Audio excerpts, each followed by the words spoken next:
Hey, what's up guys, this is Diego Take Your Life, and today we have a short review, and I want to show you a couple things on this Roku wireless subwoofer. I just got this about a week ago, and we're going to do a review on this, so stick around. Welcome to Take Your Life.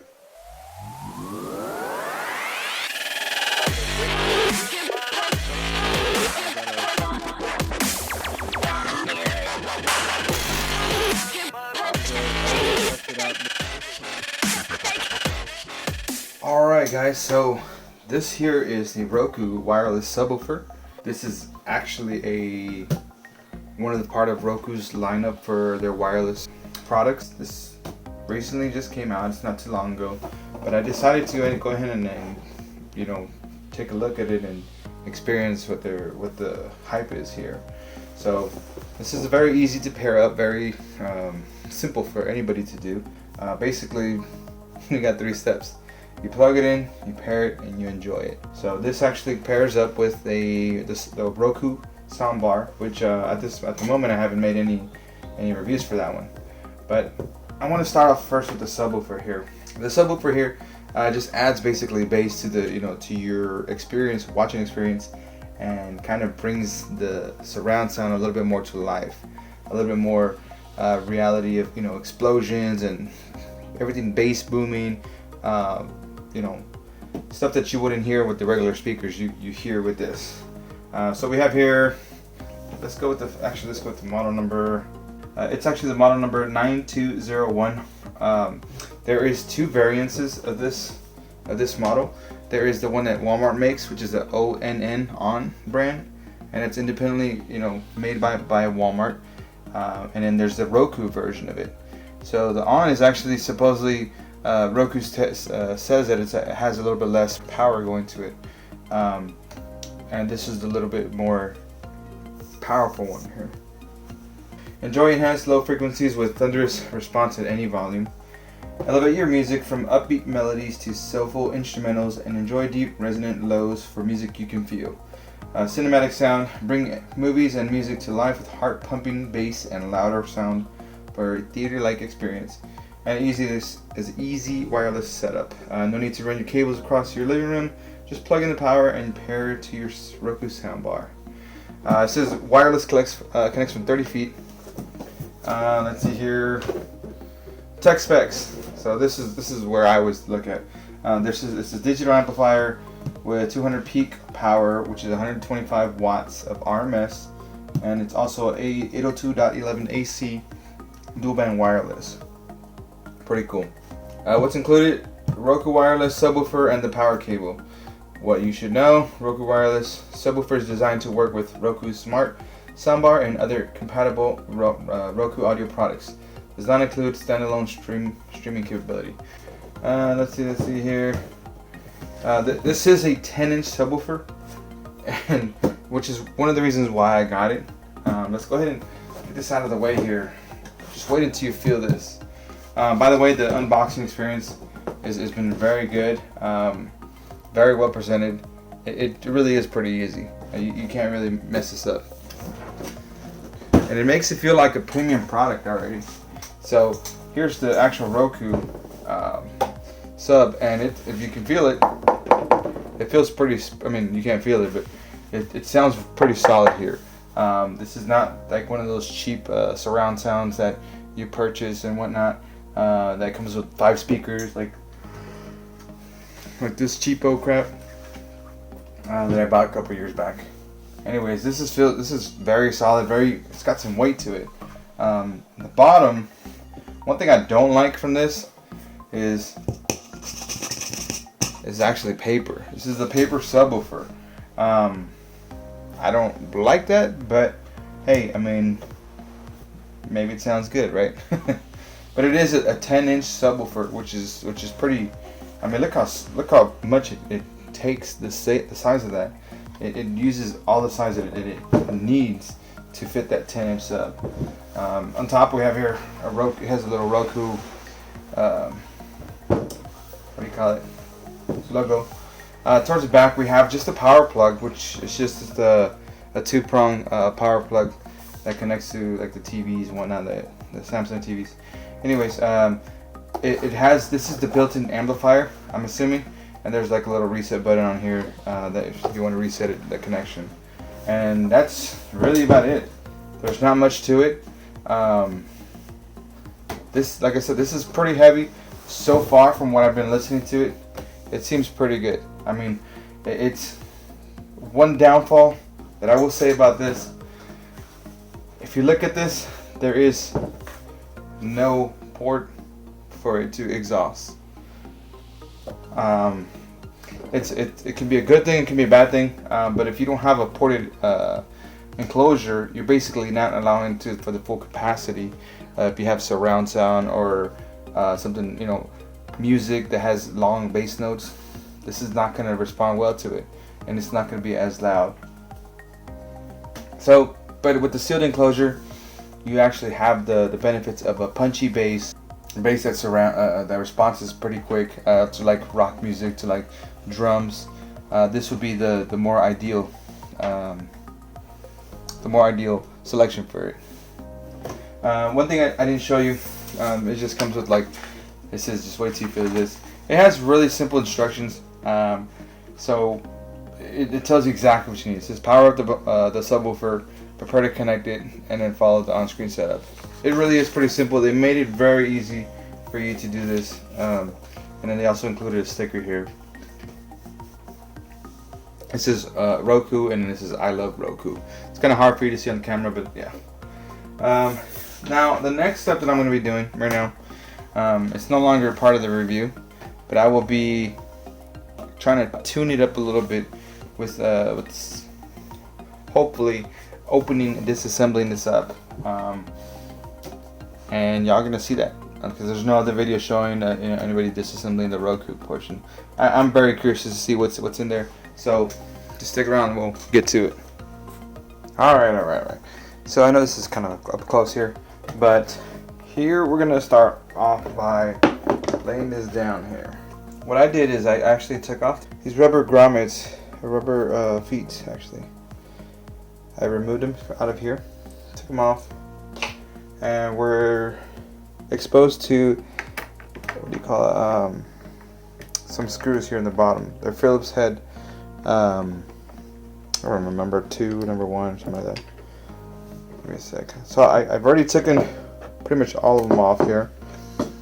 This is plastic, pretty hard plastic. One thing I want to point out here is there is like soft rubber-ish, not rubber, like foam in between here, which is cool because I mean this goes right back against the particle board here, and it keeps the vibrations to a minimum on this one, which is pretty cool. Next we have is the paper subwoofer here. This has, I think, what, 8 screws. Taking that one off, and I'll take this off here. It's gonna fall apart on you, so be careful. There we go. Remove the screws out of the way. And I mean, the subwoofer, it has like a half good, half not good. The good part is, you know, kind of like this edge. It's very rubbery, which is good. But the middle part is not. It's all papery. When I take it out of here, it actually doesn't weigh as much. And here's the kind of the end result here. And it's a little bit more upsetting because I just took apart a sub earlier today, and that sub was an 8-inch sub, and to be honest with you, it felt way heavier than this one here, which most likely, you know, it had a bigger magnet. I'm pretty sure the brand was Sonan, so it was high quality subwoofer there. But this is not the best. It's paper, like I said. But one thing that's cool is that it still has these what do you call them, connectors, and that means that probably we might be able to upgrade this to a real sub, kind of like those car subs. Might be able to put it in here and you know, upgraded there, which is cool. Let's move this out of the way here. In here, where we have the sub enclosure box here, and let's get you a better view here. It has that nice gasket here, which is good because vibrations, of course. Check this out though. Let me move this out of the way. There we go. It's just there's nothing in there. It's free, open. We have over here. Let me turn it into y'all here. Is sort of like the power supply. Looks like the power comes in here, jumps into this power supply board,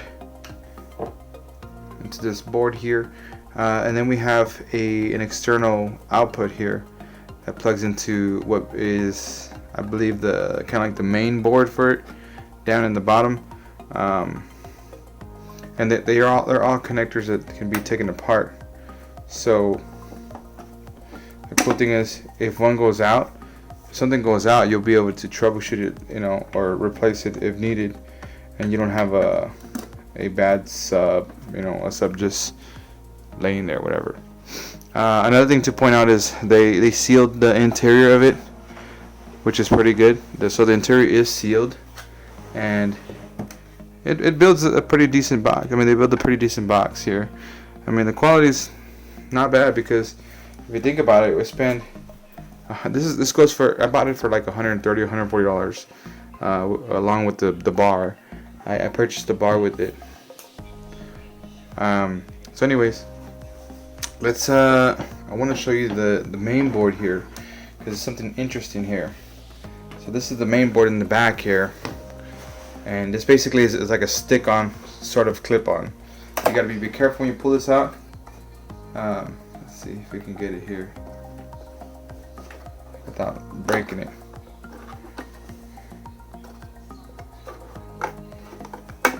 Alright, awesome. So there it is, the plastic part here.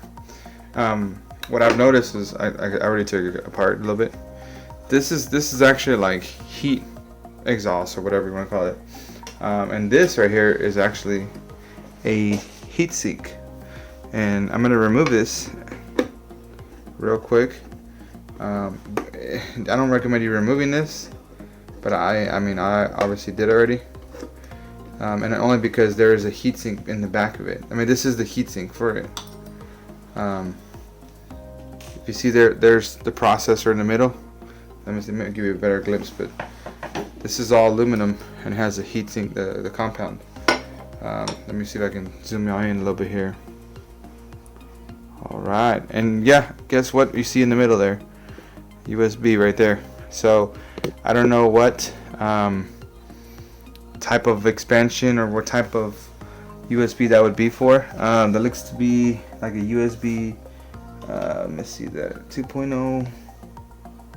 Looks like a 2.0 still. Doesn't look like a 3.0. So that can probably, I don't know. I'm not too sure what type of expandability we're looking at there. Let's see if we can take it apart.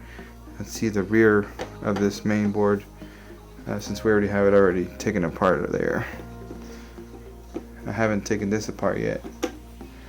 But if you notice, like everything has like rubber, everything has foam, and it's very quite sealed. The only thing that's missing is what I'm going to be adding in this sec here. I'm going to unplug this.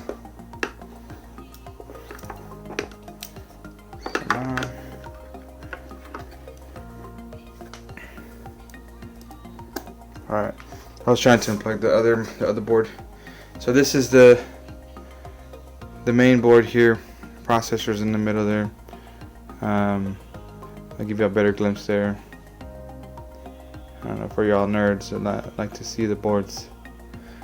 Looks like there's a built-in Wi-Fi antenna in there too, or Bluetooth.